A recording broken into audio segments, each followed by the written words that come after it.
எனக்கு உன்னை பார்க்கணும் இப்போ. அந்த மாதிரி நான் சொன்ன உடனே வர ஆள் யாராச்சும் என்னோட கான்டாக்ட்ல இருக்காங்களான்னு பார்க்கலாம். சரி, எங்க அம்மாவுக்கு பண்ணலாம். எனக்கு ஒண்ணு பார்க்கணும் இப்பவே. என்ன பாருமா? இப்ப நீ வரவியா மாட்டியா?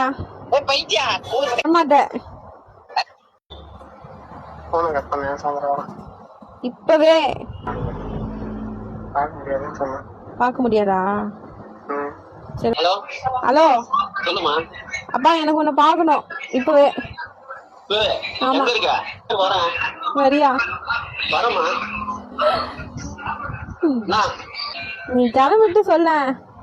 கிளம்பிட்டு சொல்லவா? கிளம்பிட்டேன். கிளம்பிட்டியா?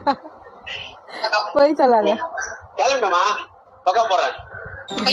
கிளம்பினாராமா அப்பா? சொல்லி கேட்க